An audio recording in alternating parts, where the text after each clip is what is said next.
오늘 함께 나눌 본문 말씀은요, 마태복음 16장 24절, 25절 두 절 말씀입니다. 마태복음 16장 24절, 25절 말씀 같이 읽겠습니다. 이에 예수께서 제자들에게 이르시되 누구든지 나를 따라오려거든 자기를 부인하고 자기 십자가를 지고 나를 따를 것이니라. 누구든지 제 목숨을 구원하고자 하면 잃을 것이요 누구든지 나를 위하여 제 목숨을 잃으면 찾으리라. 아멘.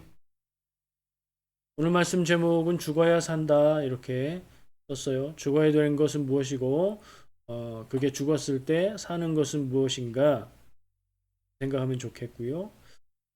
오늘 말씀의 내용을 제가 정리를 하면서 생각해 보니까 죽음과 생명에 대한 내용이다 이렇게 말할 수 있을 것 같아요. 죽음이라는 것은 생명이 없어지는 거니까 결국에 죽음과 생명에 대한 얘기는 생명에 대한 얘기인 거죠. 24절 읽은 본문 말씀에서는 예수님이 자기 부인, 나를 부인하는 것, 그리고 십자가는 뭐죠? 죽음의 사형 틀이죠. 십자가를 져야 한다. 그리고 나를 따르라. 말씀하시죠. 25절에서는 내용 자체가 목숨을 구하고 잃고 목숨을 잃으면 찾고 이런 말씀이에요.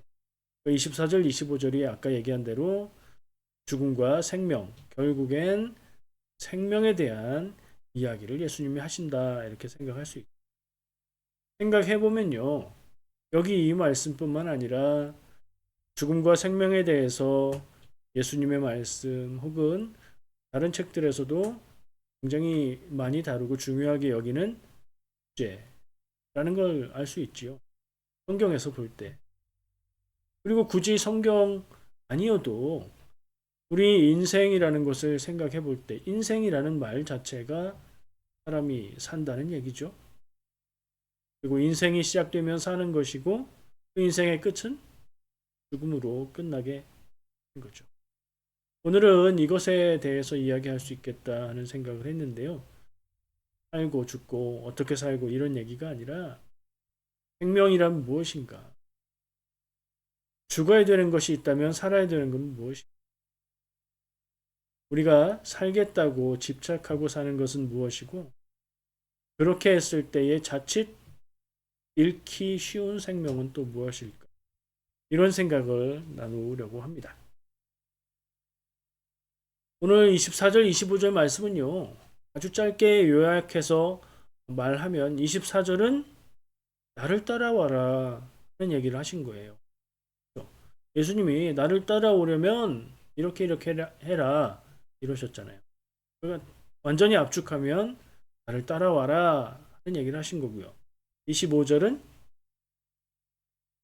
제일 마지막 부분에 결론이 있다고 생각했을 때 마지막에 말하고 있는 것은 목숨을 찾을 거다.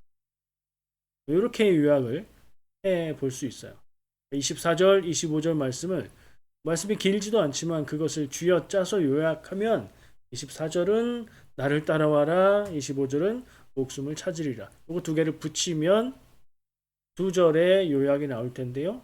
나를 따라오면 목숨을 찾을 것이다가 되는 거죠. 요 요약, 요 핵심, 요 줄기를 생각하면서 말씀을 깊이 좀 묵상해 보면 좋을 것 같아요. 오늘 말씀을 묵상하면서 제가 떠올랐던 성경 말씀이 한 군데 있어요. 사실은 떠오른 게 두 가지인데 성경 말씀 하나, 또 우리 역사의 어떤 이야기 하나가 떠올랐어요. 성경 말씀 가운데 요한계시록 3장 1절에 이런 말씀이 있어요. 네가 살았다 하는 이름은 가졌으나 죽은 자로다. 교회 보내는 편지를 통해서 예수님이 전하신 말씀. 이름은 살아있다. 실상은 없다. 살아있는 것처럼 보이지만 죽은 모습이 있을 수 있다 하는 생각을 하게 되고요. 반대로 죽는 것 같지만 사는 길도 있다. 이런 생각도 저는 해봤습니다. 여러분들도 마음속에 그런 생각, 예수님의 말씀 속에서 그런 생각을 찾으며 나면 좋을 것 같아요. 아까 요약해 봤는데 그 요약한 줄기를 따라가 보죠. 첫 번째, 나를 따라오라. 이렇게 시작하죠. 나를 따라오면 결국엔 나를 따라오라는 말씀인데 나를 따라오려면 어떻게 하라고 하셨죠? 말씀에? 그 말씀을 기억해 보세요.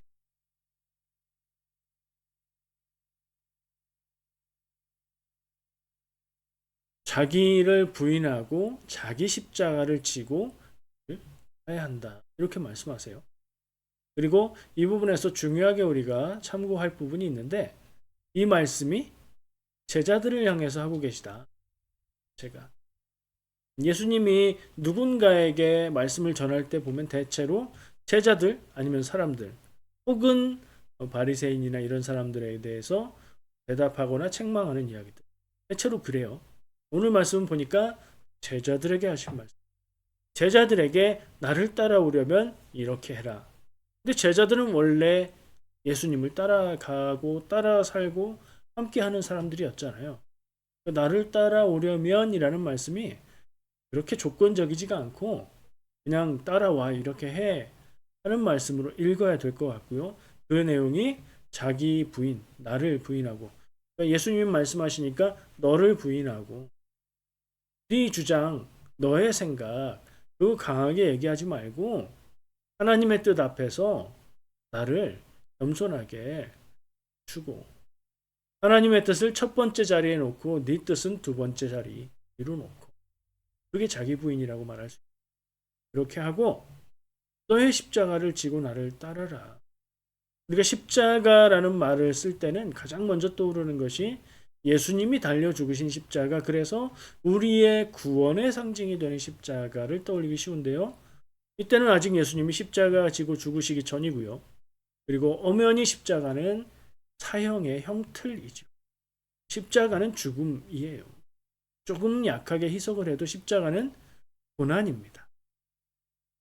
자기가 스스로 자기를 부인하고 십자가를 지고 가라라는 말씀은 그 당시에 사형 제도의 그 진행 자체가 십자가 사형 자체가 십자가의 틀을 메고 사형당하는 사형수가 사형장까지 갔어야 돼요.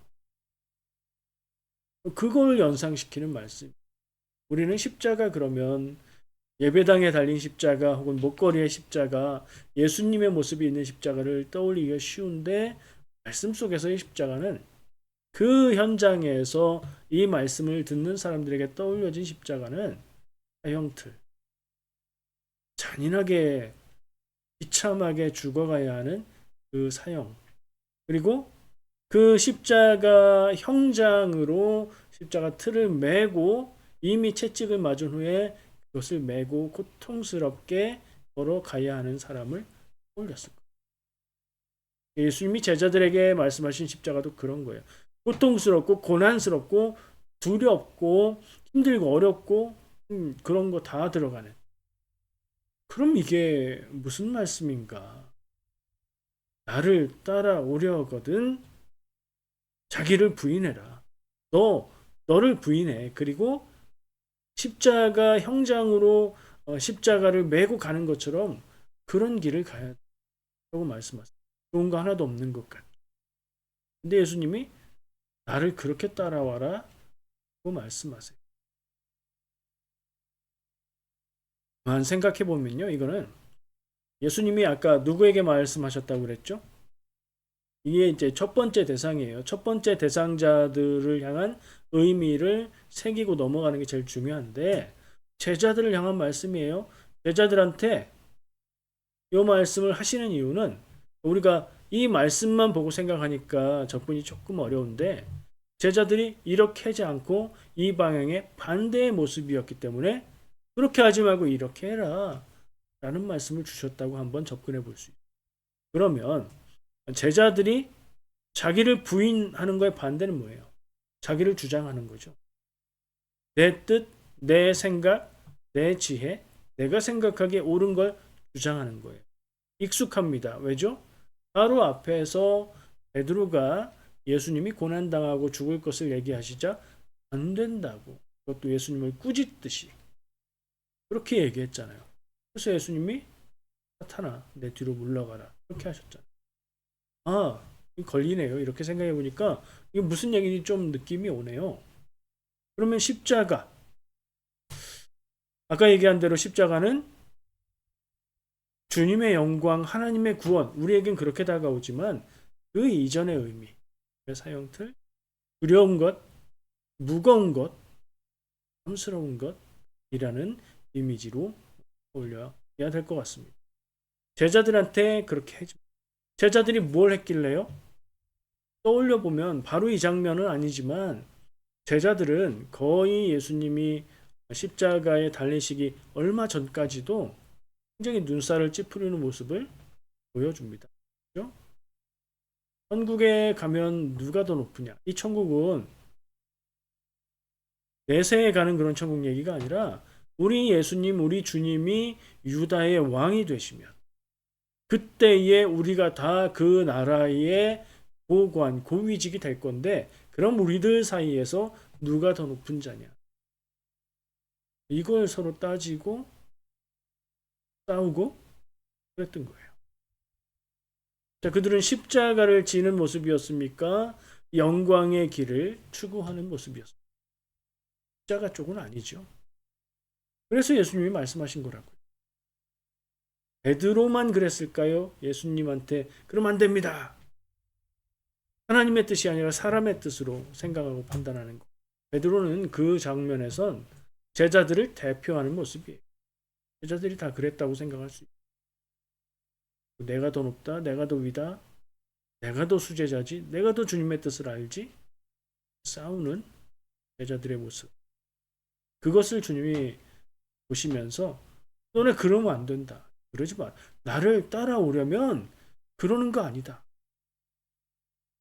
내가 원하는 거 너네 정반대로 하고 있고 하나님이 뜻하시는 바 정반대로 하고 있다.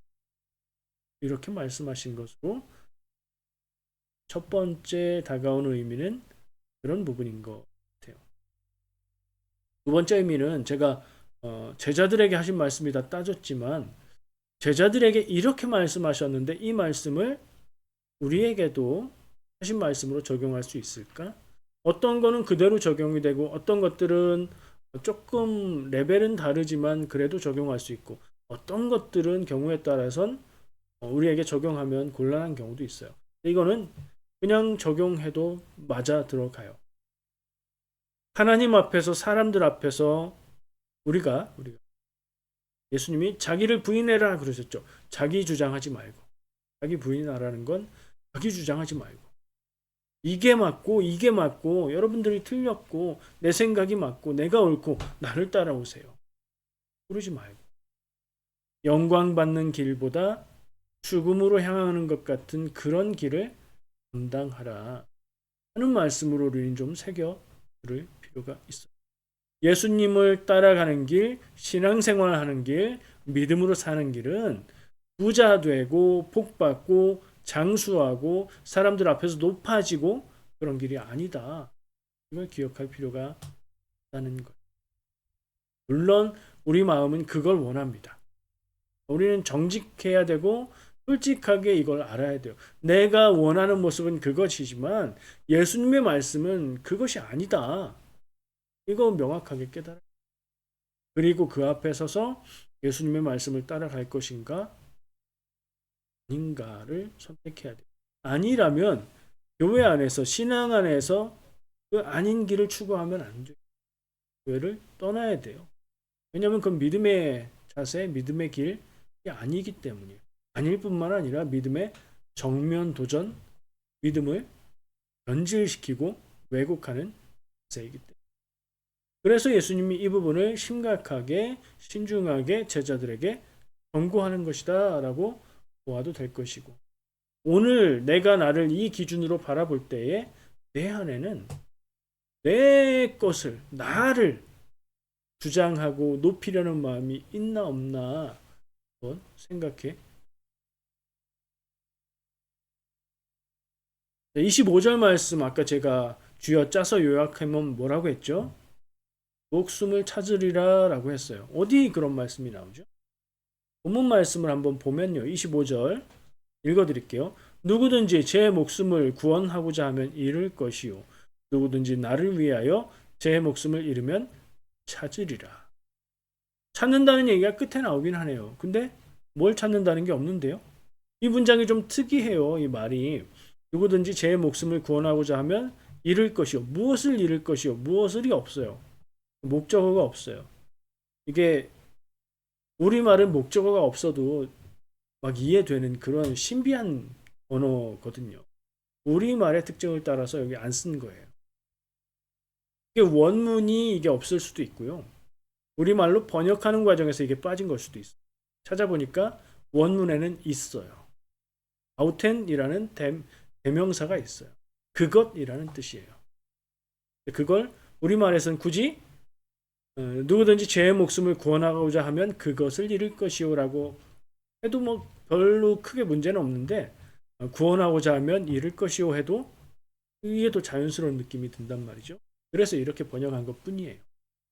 목적어가 없는 문장이 아니다 원래는. 그럼 뭐예요? 제 목숨을 구원하고자 하면 그것을 잃을 것이요. 그것이 뭐예요? 제 목숨. 요걸 넣어서 읽어야 돼요. 뒤에도 그래요. 누구든지 나를 위하여 제 목숨을 잃으면 찾으리라. 뭘 찾는다고요? 목숨을 찾는다고요. 그래서 제가 25절을 쥐어짜서 요약하면 목숨을 찾는다는 얘기다. 목숨을 찾는다는 얘기가 뭘까 좀 질문해 봐야 돼요. 왜냐하면 표현이 굳이 찾는다고 돼 있거든요. 목숨을 생명이잖아요. 목숨을 얻는다. 이런 표현이 더 맞을 것 같은데 목숨을 찾는다라고 번역했어요. 무슨 의미로 그렇게 말하나 그런 질문을 담아 두시기 바라요. 이 문장에서는 가장 중요한 부분이 있는데요. 이 목숨이라는 말이 제일 중요합니다. 그 단어의 의미를 명확하게 파악해야 이 문장의 뜻을 이해할 수 있어요. 우리나라 사람들은 사실 이 문장을 설명하라면 설명을 할 정도로 명확하게 알긴 어렵지만 대략 느낌으로 알아요. 왜 그러냐면 아까 제가 얘기한 떠올랐던 두 번째 이야기인데 요 문장 예수님의 말씀이 우리 역사상 있었던 어떤 인물의 말과 비슷한 구조예요. 무슨 말이죠? 예.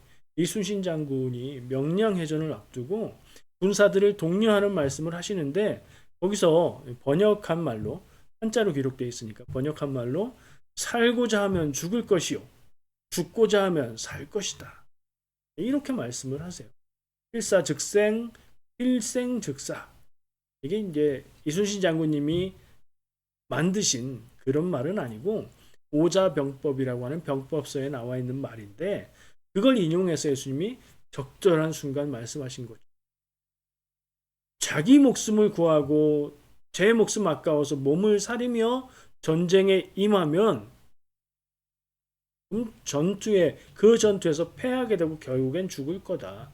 그러나 모든 군사들이 목숨을 걸고 싸우면 반드시 이길 거다 하는 그런 얘기잖아요.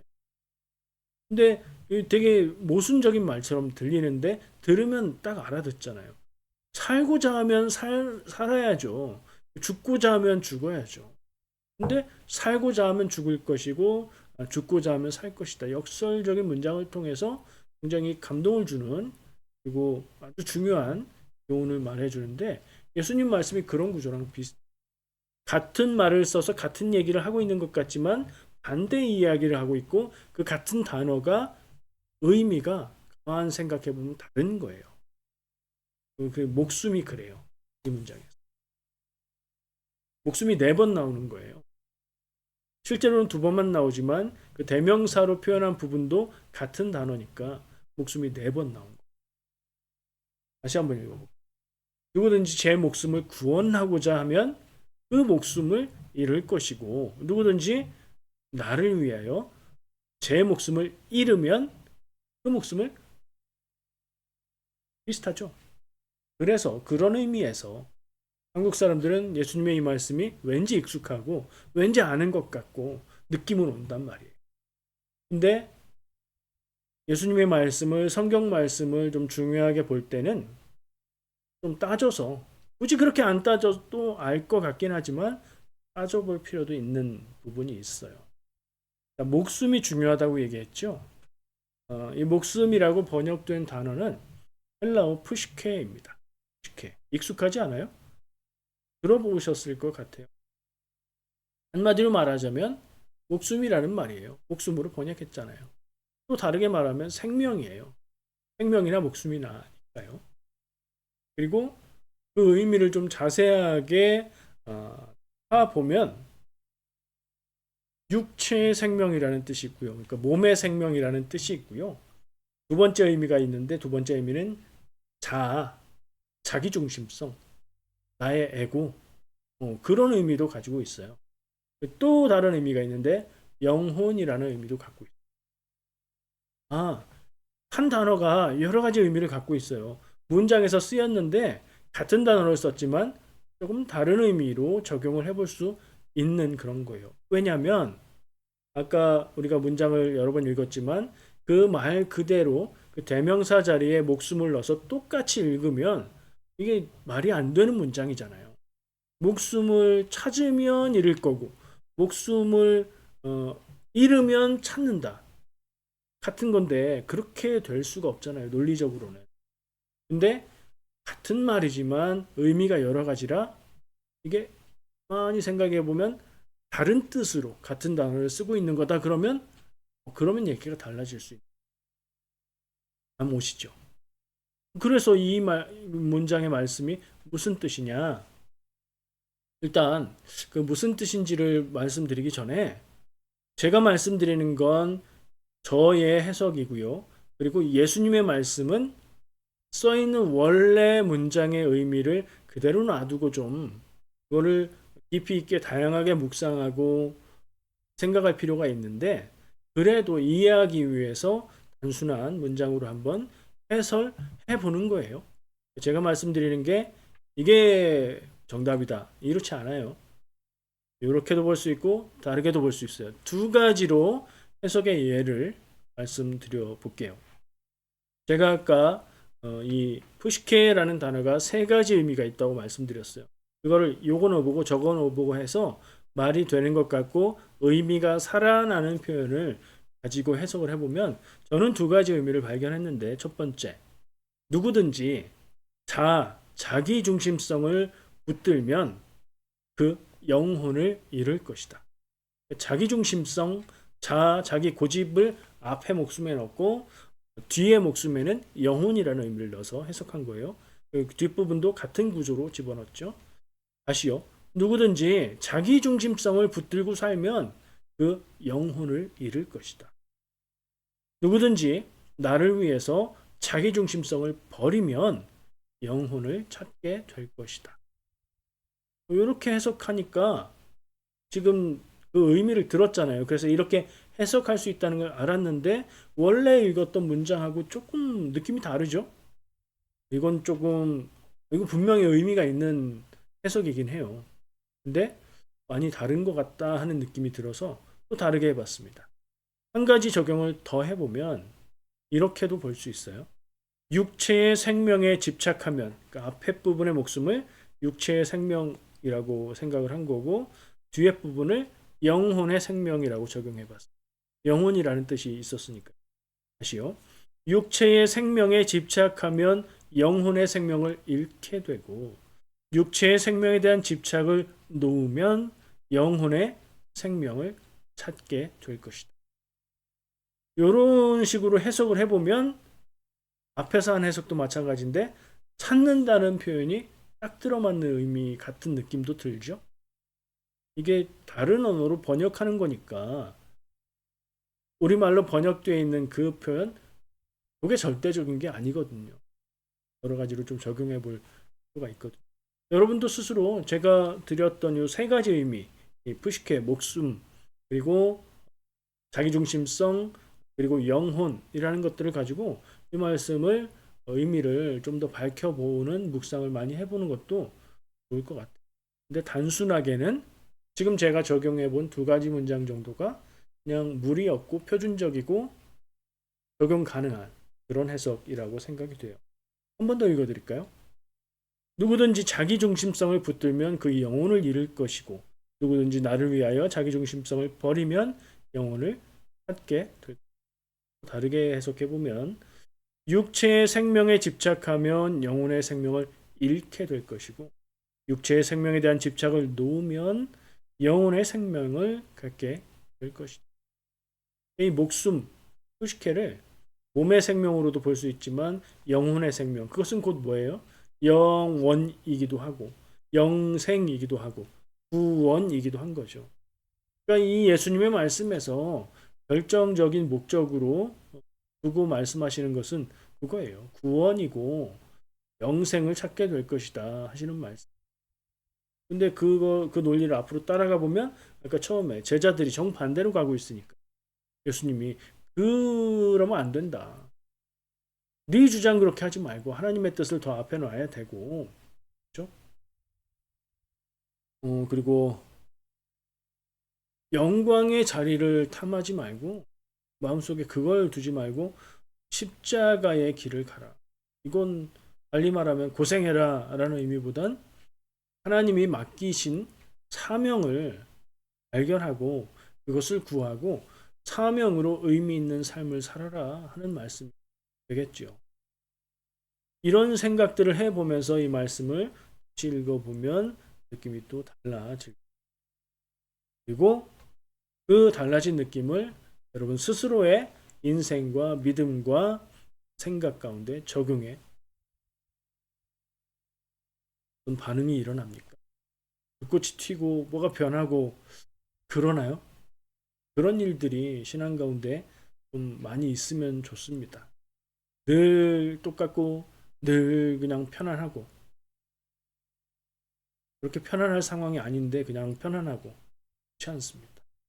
잘못 가고 있으면 정신 똑바로 차려야 하고 깜짝 놀라야 하고 돌이켜야 하고 그게 신앙생활인데 늘 잘 되고 늘 편안하고 늘 행복하고 늘 감사하고 그게 나쁘다는 거 아니에요. 근데 그런 현실이 아닌데 그렇게 느끼면서 살아가는 삶과 신앙생활은 위험하다.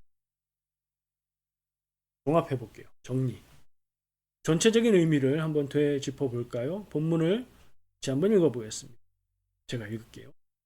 이에 예수께서 제자들에게 이르시되 누구든지 나를 따라오려거든 자기를 부인하고 자기 십자가를 지고 나를 따를 것이니라.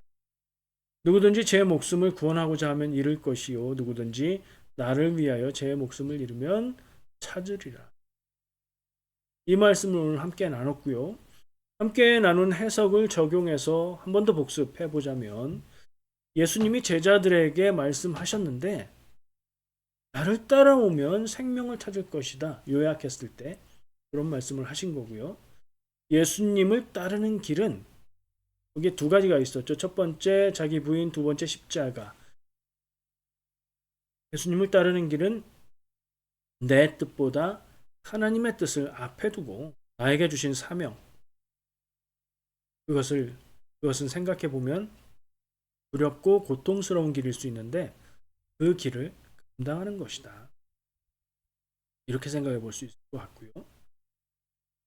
그 길은 곧 영원한 생명을 찾는 길인데 나만 생각하며 살겠다는 사람은 영원한 생명을 찾을 수가 없고 하나님의 뜻을 구하고 순종하는 사람은 영원한 생명을 발견하게 될 이런 말씀으로도 정리해 볼 수 있을 것 같아요. 그러면서 예수님의 마음을 한번 우리가 짐작해 보면 이런 말씀을 하시는 이유가 뭐예요? 나를 따라오려면 무슨 말이에요? 나와 함께 그 길을 가자 하시는 거죠. 제자들은 사실 특별한 사람들이었습니다. 하나님이 베드로의 신앙 고백 위에 내 교회를 세우겠다 하시고 그 교회를 통해서 세상에 복음을 전하게 하셨고요.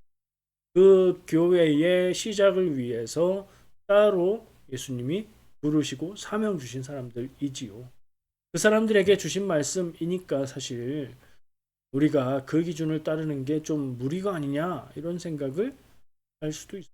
그러나 방향성이라는 측면에서 생각해 볼 때 다를 수는 없는 거잖아요.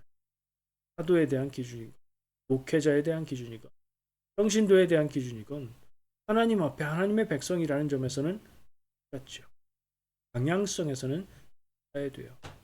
우리가 오늘 이 말씀을 마음에 새기고 기억하면서 예수님의 말씀, 하나님의 뜻은 이런 방향이구나 기억할 필요가 있어.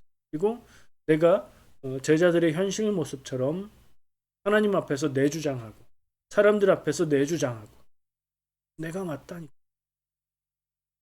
십자가의 길은 피하려고 하고 좋은 것만 가지려고 한다면 이 말씀이 내 가슴을 찔러야 돼요.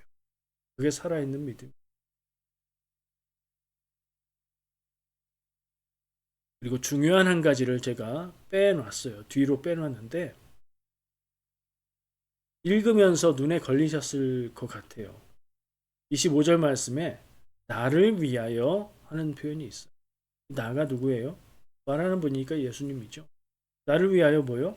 나를 위하여 제 목숨을 잃으면 그러면 찾는다.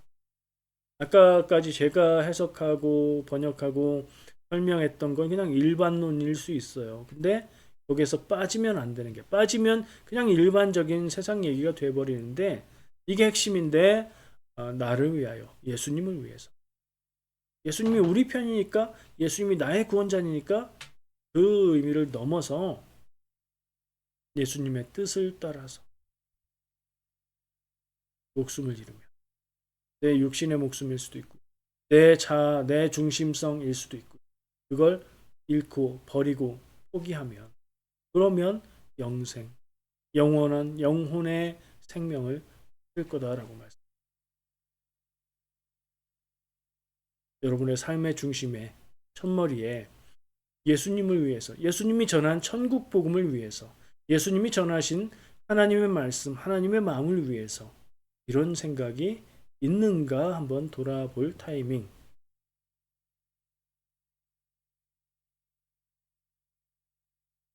오늘 말씀 제목을 뭐라고 했죠? 죽어야 산다고 했습니다. 죽어야 하는 것은 무엇입니까? 나의 자아, 나의 주장, 나의 고집입니다. 그럴 때 사는 것은 내 영혼입니다. 오늘 말씀을 기억하며 내 삶 가운데 죽어야 하는 것은 무엇이고 살려야 하는 것은 무엇인지 발견하시기를 꼭 합니다. 기도하겠습니다.